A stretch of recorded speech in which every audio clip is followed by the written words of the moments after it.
जो माओं को नाराज़ करके आए हैं, वालिद को नाराज़ करके आए हैं।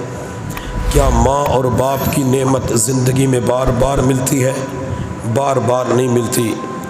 कोई अपने घर की दहलीज़ के अंदर कदम रखेगा तो उसके सर पे शफ़क़त का हाथ रखने वाली उसकी माँ होगी। कोई घर के अंदर कदम रखेगा तो उसको बेटा पुकारने वाली माँ होगी। थोड़ी देर के लिए वो हज़रात तसव्वुर करें जिनकी माएँ दुनिया से जा चुकी हैं। जब वो चांद रात को अपने घर की दहलीज़ पे कदम रखेंगे तो वो घर के अंदर दाखिल होते वक़्त माँ नहीं पुकार सकेंगे, वो अम्मी अम्मा नहीं पुकार सकेंगे जिनकी माएँ दुनिया से जा चुकी है। जब चांद रात को वो घर के अंदर दाखिल होंगे तो कोई इसको बेटा पुकारने वाला नहीं होगा। किसी कहने वाले ने क्या खूब कहा, दूर बैठा कोई तो दुआएं देता है, दूर बैठा कोई तो दुआएं देता है, मैं डूबता हूँ समंदर उछाल देता है। हमें नहीं पता हमारी माँ घर के अंदर बैठ के कितनी दुआएं कर रही है। हमें नहीं पता माँ हमारे लिए नफले पढ़ पढ़ के दुआ करती है, अल्लाह मेरा लाल एतिकाफ़ करने के लिए गया हुआ है, अल्लाह जब वो वापस आए तो खैरियत से घर के अंदर पहुंचा देना। और जिसकी माँ दुनिया से जा चुकी है, जिसे अपने घर की चार दीवारी के अंदर माँ का वजूद नज़र नहीं आ रहा, वो थोड़ी देर के लिए तसव्वुर करे, जब मैं घर के दरवाज़े पे पहुँचूँगा मैं किसको जाके अम्मी पुकारूँगा, मैं किसको जाके अम्मा पुकारूँगा। मैं जैसे आया था वैसे घर के अंदर चला जाऊँगा। माएँ ज़िंदा होती है, क़द्र व क़ीमत नहीं होती। माएँ ज़िंदा होती है, माँ बाप की इताअत और फरमाबरदारी नहीं होती।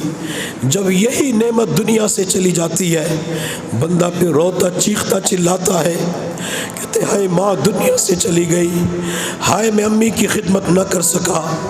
आज से तकरीबन 1-1.25 साल पहले हमारी एक अजीज़ा का इंतकाल हुआ। मैं जलालपुर की तरफ प्रोग्राम पे गया हुआ था, जो ही हमें इत्तला मिली करीबी रिश्ता था, वहाँ से मैं मुल्तान आया, मुल्तान से फिर मैं बखर चला गया। रात के तकरीबन 11 बजे मैं ज़िला बखर के अंदर पहुँचा तो मरने वाली की बेटी ओकाड़ा शहर के अंदर रहती थी। तकरीबन रात के 1 बजे वो ज़िला बखर के अंदर पहुँची। हम करीबी कमरे के अंदर मौजूद थे। वो बच्ची जब माँ की चारपाई के पास पहुँची, उस बच्ची ने बुर्का बाद में उतारा। वो बच्ची पहले ज़ारो क़तार रोना शुरू कर देती है, अम्मी जब आप मुझे फ़ोन किया करती थी, मैं पहली बेल के ऊपर आपकी कॉल उठाया करती थी। अम्मी जब आप कहती थी मुझे मिलने के लिए आ जाओ, अम्मी मैं आ जाती थी। अम्मी मैं आज भी मिलने के लिए आई हूँ, अम्मी आप उठती क्यों नहीं, अम्मी आप जवाब क्यों नहीं देती, अम्मी मुझसे बोले ना। लेकिन माँ तो वहाँ जा चुकी थी जहाँ से कोई पलट के वापस भी नहीं आ सकता। हत्ता कि करीबी ख़वातीन ने उसका बुर्का उतारा। उसने दोपहर को सफ़र शुरू किया था, खाना भी नहीं खाया था, उसे पानी पेश किया गया, उसने पानी भी नहीं पिया। वो रात के तकरीबन 12-1 बजे से लेकर अगले दिन सुबह 10 बजे तक माँ की चारपाई के पास बैठकर माँ की चारपाई के पाई को पकड़ के कहती रही, मेरी अम्मी, मेरी अम्मी। उस बच्ची की ज़ुबान के ऊपर कोई और जुमला नहीं था, उस बच्ची की ज़ुबान पर कोई और सदा नहीं थी, अम्मी अम्मी पुकारती रही।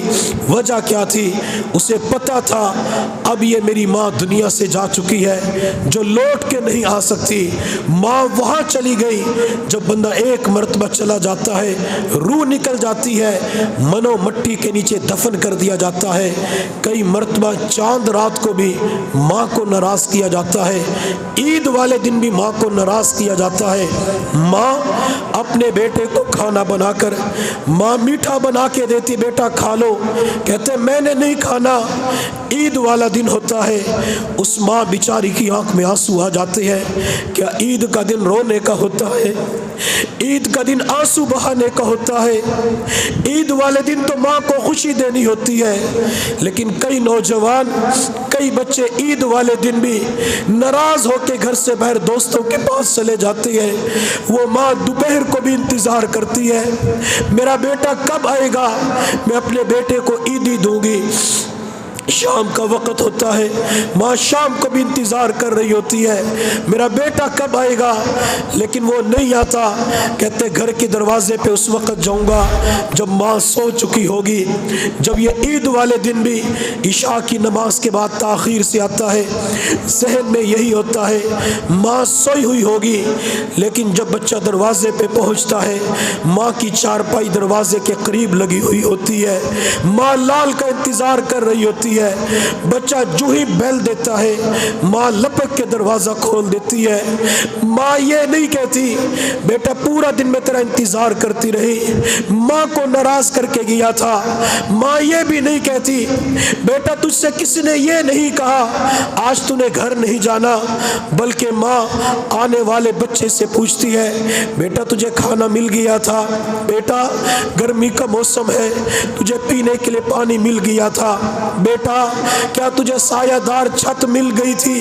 माँ अपने बच्चे को लेके अंदर जाती है। माँ नहीं कहती मैं तुझसे नाराज हूँ। माँ बेड चारपाई के ऊपर बिठा के खाना गर्म करके, रोटियां गर्म तैयार करके बच्चे के पास ले जाती है। बेटा चंद निवाले खा लो, एक निवाला तेरे मुंह में जाएगा, तेरी माँ के सीने में ठंड पड़ जाएगी, माँ का दिल खुश हो जाएगा। वो नौजवान गौर करे जो अपनी माँ को नाराज करता है या अब्बू को नाराज करता है, माँ बाप की नाफरमानी करता है। माँ इतना इंतजार करती है, लेकिन जब यही माँ दुनिया से जाएगी, आप घर के अंदर जाएंगे, जाके पुकारेंगे अम्मी, तो जवाब देने वाला कोई नहीं होगा।